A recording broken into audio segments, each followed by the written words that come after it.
આજે હું તમને એક એવી ઘટના બતાવવા જઈ રહ્યો છું જે મેં અત્યાર સુધી કોઈને ઘટના કહી નથી.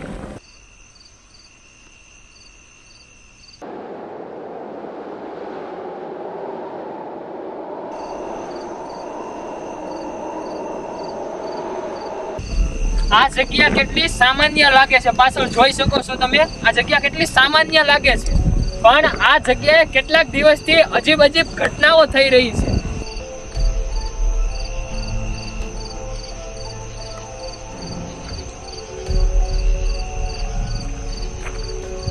ગામના મોટા લોકો કહે છે કે કેટલા વર્ષો પહેલા અહીંયા કાંક અજીબ ઘટના બની હતી અને ત્યારથી આ જગ્યાએ રાત્રે અંજવાળું દેખાય છે બધા જ લોકોને.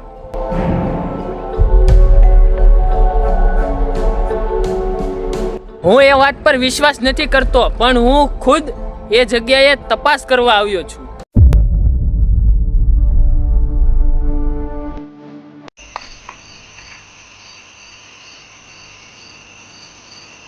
આજ છે એ પથ્થર જે ગઈકાલે રાત્રે બહુ ચમકતો હતો.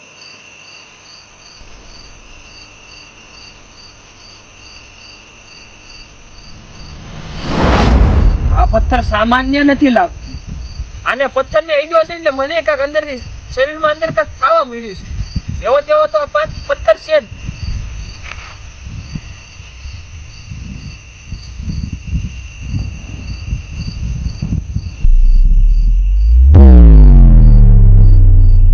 અરે અરે, આ જમીન કેમ ધ્રુજવા મળી એટલી બધી? મને એવું લાગે છે આ કાંઈક છે, બધાની વાત સાચી છે.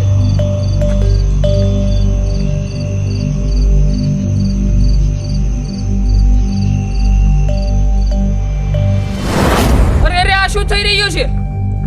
હા બને છે હું. ઓ માય ગોડ, વાવ.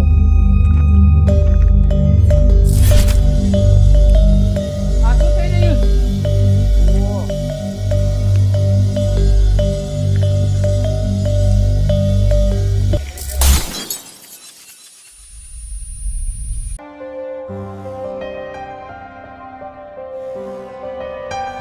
મને એવું લાગ્યું કે હું બેહોશ થઈ ગયો હતો, પણ જ્યારે ઉઠ્યો બધું કંઈક અલગ લાગતું હતું.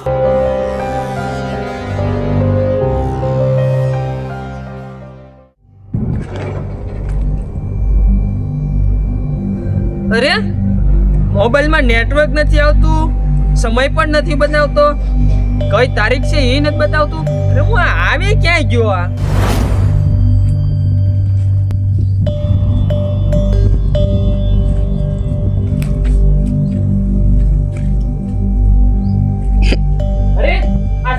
મારા બાળપણમાં પણ આવડું નાનું જ હતું.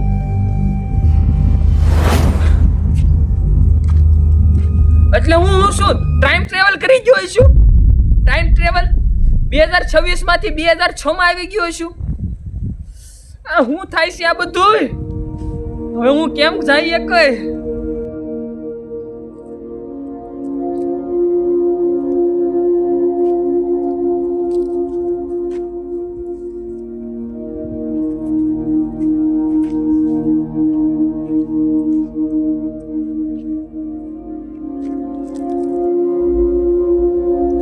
જો આ સાચું છે તો હું અહીંયા પાછો કેવી રીતે જઈ શકાય અહીંથી?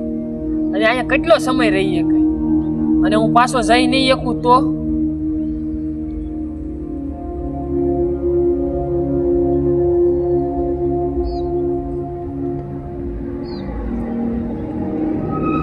ઓલા પાણા પાસે હું જ્યાંથી આવ્યો ને ત્યાં પાણા પાસે જાઉં પાછું. હા એમ કરું, એ પાણા પાસે પાછો જાઉં.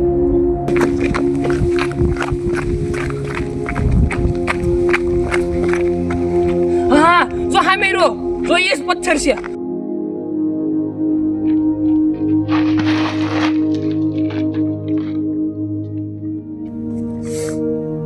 આ પથ્થર પાછો ગરમ થાય છે, એનો મતલબ કાક ચેતવણી છે.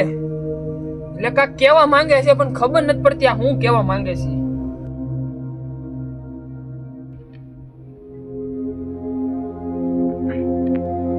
હું અહીંથી જવાનો ફરીથી પ્રયાસ કરે, પણ મને નથી ખબર કે હું પાછો જઈ કઈ કે નહીં.